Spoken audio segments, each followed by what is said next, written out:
ಕರ್ನಾಟಕ ಭೂ ಕಂದಾಯ ವಿಧೇಯಕ ಕಾನೂನು ಏನಿದೆ ಇದು ನಮ್ಮ ಒಂಥರ ಕಂದಾಯ ಇಲಾಖೆಯ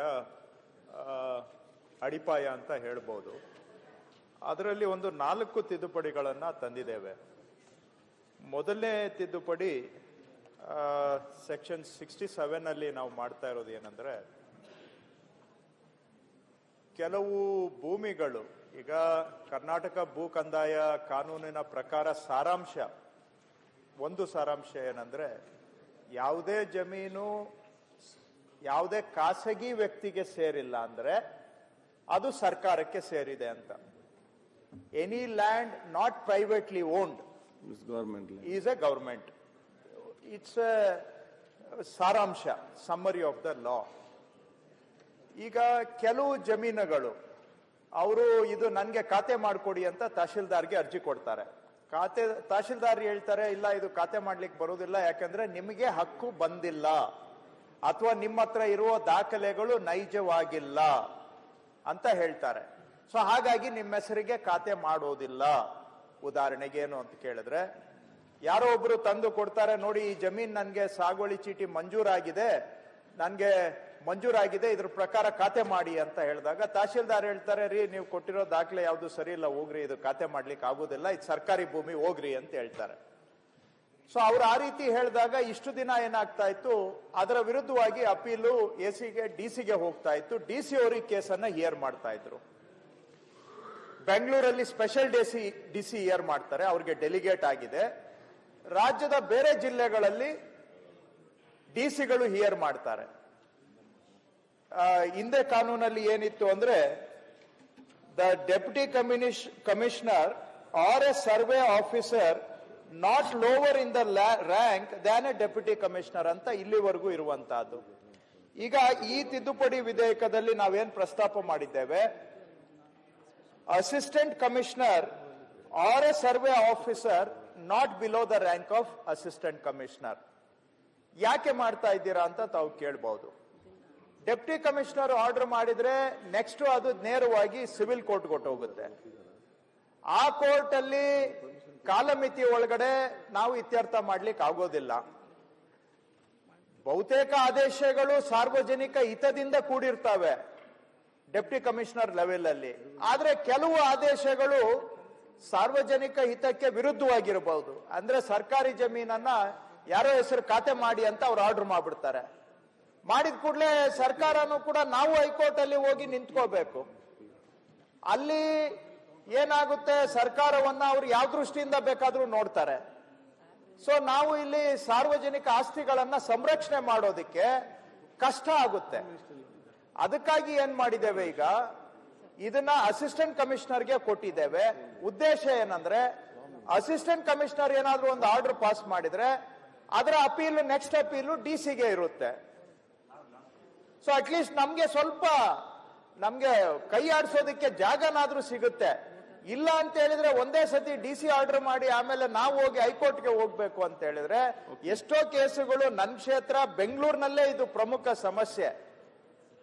ಅವರು ಇದನ್ನೆಲ್ಲ ಖಾಸಗಿಯವರಿಗೆ ಮ್ಯೂಟೇಷನ್ ಮಾಡ್ಕೊಡಿ ಅಂತ ಆದೇಶ ಮಾಡ್ತಾರೆ, ಇಮಿಡಿಯೇಟ್ ನೆಕ್ಸ್ಟ್ ಡೇ ಹೋಗಿ ಅದು ಅವ್ರ ಹೆಸರಿಗೆ ಖಾತೆ ಆಗೋಗುತ್ತೆ.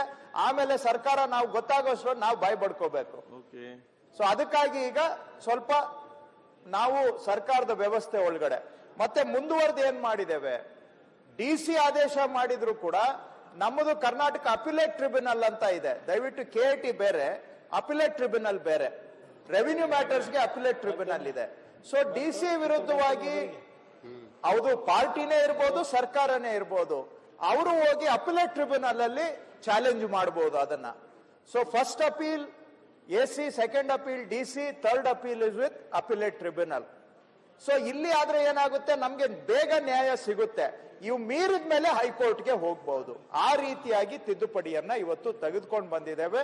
ಮೂಲ ಉದ್ದೇಶ ಸರ್ಕಾರಿ ಆಸ್ತಿಗಳನ್ನ ಸಂರಕ್ಷಣೆ ಮಾಡೋದಕ್ಕೆ ಸರ್ಕಾರಕ್ಕೆ ಇನ್ನೊಂದು ಸ್ವಲ್ಪ ಅನುಕೂಲ ಆಗ್ಬೇಕು ಅಂತೇಳಿ ಈ ತಿದ್ದುಪಡಿಗಳನ್ನ ನಾವು ತಗೊಂಡು ಬಂದಿದ್ದೇವೆ. ಇದರ ಉದ್ದೇಶ ಏನಂದ್ರೆ ಸರ್ಕಾರಿ ಆಸ್ತಿಗಳನ್ನ ಸಂರಕ್ಷಣೆ ಮಾಡೋದು. ಇನ್ನೊಂದು, ಬೆಂಗಳೂರಿನಲ್ಲಿ ಅಥವಾ ಬೇರೆ ಕಡೆ ನಾವು ಕೆಲವು ಸಾರ್ವಜನಿಕ ಆಸ್ತಿಗಳನ್ನ ಒತ್ತುವರಿಯನ್ನ ತೆರವು ಮಾಡಲಿಕ್ಕೆ ಹೋದಾಗ ಆ ಸೆಕ್ಷನ್ ಏನಿದೆ 104 ಅಂತ ಸೆಕ್ಷನ್ ಇದೆ. ಆ ಸೆಕ್ಷನ್ ಅಲ್ಲಿ ಹಿಂದೆ ನಮ್ಮ ಪೂರ್ವಜರು ಅದನ್ನ ಬರ್ದಿರುವ ರೀತಿ ನೋಡಿದಾಗ ಅದನ್ನ ಹೇಗೆ ಬೇಕಾದ್ರೂ ಇಂಟರ್ಪ್ರೇಟ್ ಮಾಡಬಹುದು. ಸೊ ಬೆಂಗಳೂರಲ್ಲಿ ನಾವೊಂದು ಕಾಲುವೆ ತೆರವು ಮಾಡಕ್ ಹೋದಾಗ ಕೋರ್ಟ್ ಅಲ್ಲಿ ಚಾಲೆಂಜ್ ಮಾಡಿದ್ರು, ನಿಮ್ಗೆ 104 ಅಲ್ಲಿ ಎಲ್ರಿ ಸೆಕ್ಷನ್ ತಹಶೀಲ್ದಾರಿಗೆ ಅಧಿಕಾರನೇ ಇಲ್ಲ, ಈ ಪವರ್ ಇರೋದು ಬರೀ ಡಿಸಿಗೆ ಮಾತ್ರ, ನೀವ್ ಹೆಂಗ್ರಿ ತೆರವು ಮಾಡ್ತಾ ಇದ್ದೀರಾ ಅಂತ ನಮ್ಮ ವಿರುದ್ಧವಾಗಿ ಆದೇಶ ಆಯ್ತು. ಆದ್ರೆ ನೀವು ಸೆಕ್ಷನ್ 104 ಅನ್ನ ಅದರ ಹಿನ್ನೆಲೆಯನ್ನ ನೋಡಿದಾಗ ಅದರಲ್ಲಿ ತಹಶೀಲ್ದಾರ್ಗೆ ಅಧಿಕಾರ ಇದೆ. ಆದ್ರೆ ಕೋರ್ಟ್ ನಲ್ಲಿ ಅಲ್ಲಿ ಯಾಕಂದ್ರೆ ಅದು ಡೆಫಿನಿಷನ್ ಬಹಳ ಉದ್ದ ಇದೆ, ಅದಕ್ಕೆ ನಾವು ಸಿಂಪಲ್ ಆಗಿ ಹೇಳ್ತಾ ಇದ್ದೇವೆ, any land deemed as public land ಅದನ್ನ ತಹಶೀಲ್ದಾರರು ತೆರವು ಮಾಡಬಹುದು ಅಂತ ನಾವು ಸ್ಪಷ್ಟೀಕರಣ ಮಾಡ್ತಾ ಇದ್ದೇವೆ. ಅಲ್ಲಿ ಇದ್ದಿದ್ದ ಲ್ಯಾಂಗ್ವೇಜ್ ಸ್ವಲ್ಪ ಕಾಂಪ್ಲೆಕ್ಸ್ ಇತ್ತು, ಸ್ಪಷ್ಟೀಕರಣ ಮಾಡಿ ಸಾರ್ವಜನಿಕ ಅಂದ್ರೆ ಕಾಲುವೆ ಇರಬಹುದು, ಬೀಕರಾಬ್ ಇರಬಹುದು, ಇಂಥ ಲ್ಯಾಂಡ್ಗಳನ್ನ ತಹಶೀಲ್ದಾರರು ಒತ್ತುವರಿ ತೆರವು ಮಾಡಬಹುದು ಅಂತ ಸರಳ ಭಾಷೆಯಲ್ಲಿ ನಾವು ಹೇಳ್ತಾ ಇದ್ದೇವೆ ಈ ತಿದ್ದುಪಡಿ ಮುಖಾಂತರ. ಮೂರನೇದು, ಮಾನ್ಯ ಮುಖ್ಯಮಂತ್ರಿಗಳು ಆಯವ್ಯಯದಲ್ಲಿ ಒಂದು ಹೇಳಿದ್ರು, ಏನು ಇಂಡಸ್ಟ್ರಿ ಸಣ್ಣ ಸಣ್ಣ ಕೈಗಾರಿಕೆಗಳಿಗೆ ಸಹಾಯ ಮಾಡಬೇಕು ಅಂತೇಳಿ. ಅವರಿಗೆ ಈ ಎಲ್ಲಿ ಯಾವ ಏರಿಯಾದಲ್ಲಿ ಪ್ಲಾನಿಂಗ್ ಆಗಿದೆ, ಝೋನಿಂಗ್ ಆಗಿದೆ, ಅದನ್ನ ಇಂಡಸ್ಟ್ರಿಯಲ್ ಝೋನ್ ಅಂತ ಮಾರ್ಕ್ ಮಾಡಿದ್ದಾರೆ ಆಲ್ರೆಡಿ. ನಿಮ್ಗೆ ಗೊತ್ತಿರಬಹುದು, ಗ್ರೀನ್ ಝೋನ್ ಇದೆ, ಯೆಲ್ಲೋ ಝೋನ್ ಇದೆ, ಆಮೇಲೆ ಹೌಸಿಂಗ್ಗೆ ಬೇರೆ ಇದೆ. ಈಗ ಯಾವುದನ್ನ ಇಂಡಸ್ಟ್ರಿಯಲ್ ಅಂತ ಝೋನಿಂಗ್ ಮಾಡಿಬಿಟ್ಟಿದ್ದಾರೆ. ಆ ಇಂಡಸ್ಟ್ರಿಯಲ್ ಝೋನಿಂಗ್ ಆದ್ಮೇಲೆ ಮತ್ತೆ ನಮ್ಮ ಹತ್ರ ಬಂದು ಇಂಡಸ್ಟ್ರಿಗೆ ಕನ್ವರ್ಷನ್ಗೆ ಕೇಳೋ ಅವಶ್ಯಕತೆ ಇಲ್ಲ. ಪ್ಲಾನ್ ಅಲ್ಲಿ ಇಂಡಸ್ಟ್ರಿಯಲ್ ಝೋನ್ ಅಂತಿದ್ರೆ ಅವರು ಡೈರೆಕ್ಟ್ ಆಗಿ ಇಂಡಸ್ಟ್ರಿಯಲ್ ಪ್ಲಾನ್ ಅಪ್ರೂವಲ್ಗೆ ಅಪ್ಲೈ ಮಾಡಬಹುದು. Conversion not necessary, no question of deemed conversion not necessary ಅನ್ನುತ್ತಾ 2 ಎಕರೆವರೆಗೆ ಕನ್ವರ್ಷನ್ ಅವಶ್ಯಕತೆಯನ್ನ ತೆಗೆದುಹಾಕಿ ಸಣ್ಣ ಉದ್ದಿಮೆಗಳಿಗೆ ಅನುಕೂಲ ಆಗುವಂತ ಒಂದು ತಿದ್ದುಪಡಿಯನ್ನು ಕೂಡ ಇದರಲ್ಲಿ ತಂದಿದ್ದೇವೆ. ಇಷ್ಟು ಇದನ್ನ 2-3 ಪ್ರಾವಿಷನ್ ಸಾರ್ವಜನಿಕ ಆಸ್ತಿಗಳ ರಕ್ಷಣೆ ಮಾಡೋದಕ್ಕೆ ಸೇರಿದೆ. ಒಂದು ಪ್ರಾವಿಷನ್ ಸಣ್ಣ ಉದ್ದಿಮೆಗಳಿಗೆ ಅವರಿಗೆ better governance, is of governance ಮಾಡಲಿಕ್ಕೆ ತಂದಿದ್ದೇವೆ. ಇವೆಲ್ಲವೂ ಕೂಡ ಸಾರ್ವಜನಿಕ ಹಿತದಲ್ಲಿ ಇರುವುದರಿಂದ ಅನುಮೋದಿಸಬೇಕು ಅಂತ ಸದನವನ್ನ ಕೋರ್ತೇನೆ ಸಭಾಧ್ಯಕ್ಷರೇ. ಸನ್ಮಾನ್ಯ ಅಧ್ಯಕ್ಷರೇ, ಬಿಲ್ಲು ಸಾರ್ವಜನಿಕರ ಆಸ್ತಿಯನ್ನ ರಕ್ಷಣೆ ಮಾಡುವಂತ ದೃಷ್ಟಿ ಇರೋದ್ರಿಂದ ನಮ್ದೇನು ಅದಕ್ಕೆ ತಕರಾರೇನಿಲ್ಲ.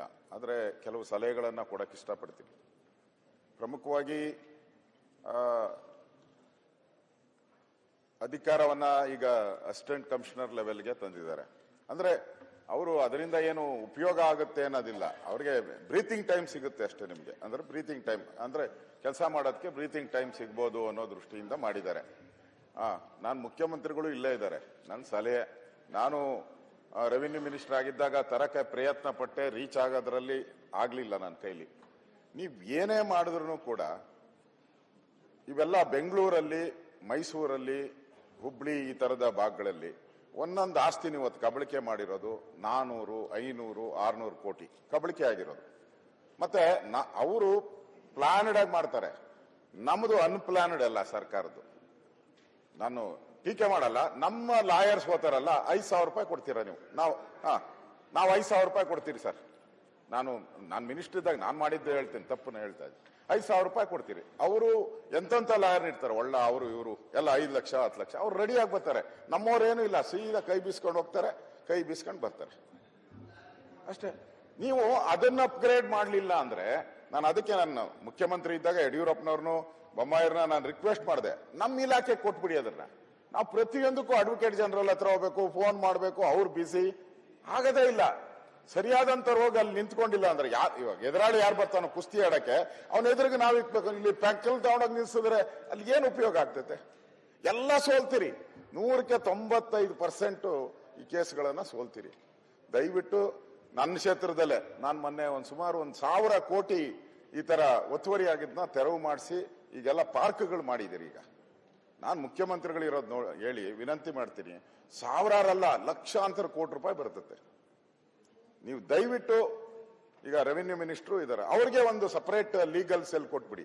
ಯಾವ್ಯಾವ ಕೇಸ್ಗೆ ಅದರ ಬೆಲೆ ನೋಡಿ, ಅದು 100 ಕೋಟಿ ರೂಪಾಯಿ ಬೆಲೆ ಬಾಳುತ್ತಾ, 1000 ಕೋಟಿ ಬೆಲೆ ಬಾಳುತ್ತಾ, ಆ ತರದ ಒಂದು ಲಾಯರ್ಸ್ ನ ಇಟ್ರೆ ನೀವು ಉಳಿತತೆ. ಇಲ್ಲ ಅಂದ್ರೆ ನೀವು ಸ್ಪೇಸ್ ತಗೊಂತೀರ ಅಷ್ಟೇ, ಬ್ರೀತಿಂಗ್ ಟೈಮ್ ತಗೊಂತೀರಾ.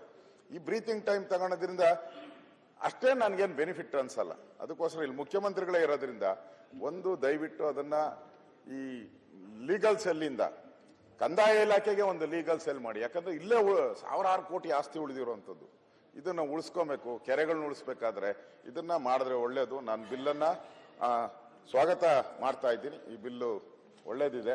ಇನ್ನಷ್ಟು ಗಟ್ಟಿ ಮಾಡುವಂಥದ್ದಕ್ಕೆ ಮುಖ್ಯಮಂತ್ರಿಗಳು ಅದ್ರ ಬಗ್ಗೆ ಏನಾನ ಯೋಚನೆ ಮಾಡಿ ಹೇಳಿದ್ರೆ ಒಳ್ಳೇದು ಅಂತ ನಾನು ಪರ್ಯಾಲೋಚನಾ ಪ್ರಸ್ತಾವ. ಅಧ್ಯಕ್ಷರೇ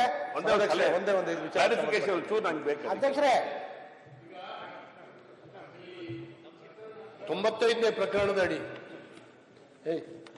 ತಾವು ಹೇಳ್ತಾ ಇದ್ದೀರಿ ಇಂಡಸ್ಟ್ರಿಯಲ್ ಝೋನ್ ನಲ್ಲಿ ಮಾತ್ರ 2 ಎಕರೆವರೆಗೆ ಎಕ್ಸಂಪ್ಷನ್ ಅಂತ ಹೇಳಿ ಕೊಟ್ಟಿದ್ದೀರಿ. ಈಗ ನನ್ನ ಹತ್ರ 2 ಎಕರೆ ಇದೆ, ನಾನು ಇಂಡಸ್ಟ್ರಿ ಮಾಡಬೇಕು, ಅದಕ್ಕೂ ಕೊಡಿ ಎಕ್ಸಂಪ್ಷನ್.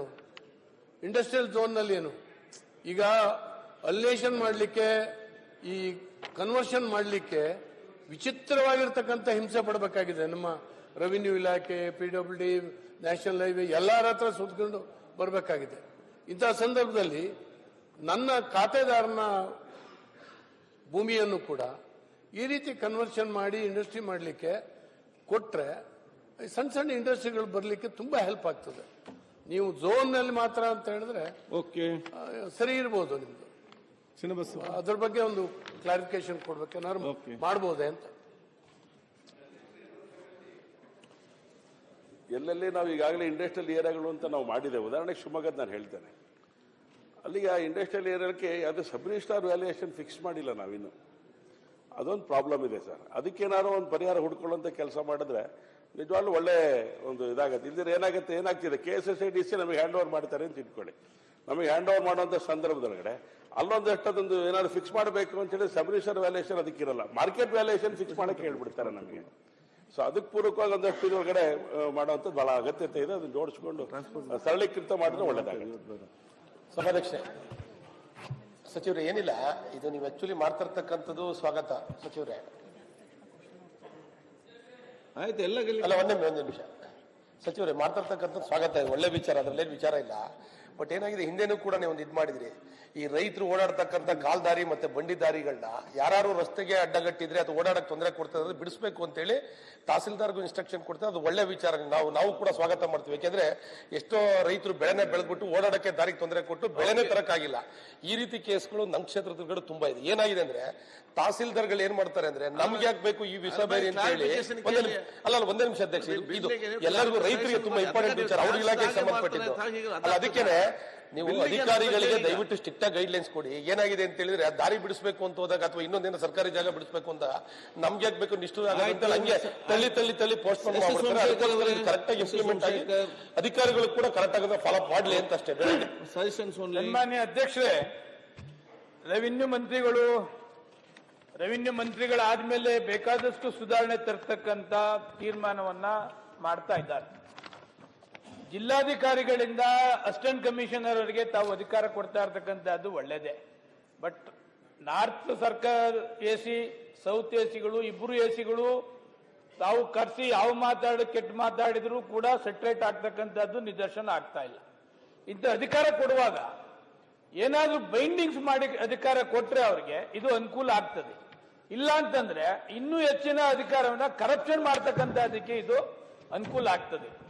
ಈಗ ಇಂಡಸ್ಟ್ರಿಗೆ ತಾವು ಹೇಳ್ತಾ ಇದ್ದೀರಿ, ಈಗ ಎಲ್ಲೋ ಝೋನಲ್ಲಿ ಎಲ್ಲಿರ್ತದೆ ರೆಸಿಡೆನ್ಷಿಯಲ್ಗೆ, ಅದಕ್ಕೂ ನೀವು ಕೊಟ್ಬಿಟ್ರೆ ಕನ್ವರ್ಷನ್ ಬೇಡ, ಎಲ್ಲೋ ಝೋನ್ ಇರ್ತದೆ ಅದೇ ತರ ಅಂತ ಕೊಟ್ರೆ, ಈಗ ತಮಿಳ್ನಾಡು ಸಿಸ್ಟಮ್ ಅಲ್ಲಿ ಇದೆ.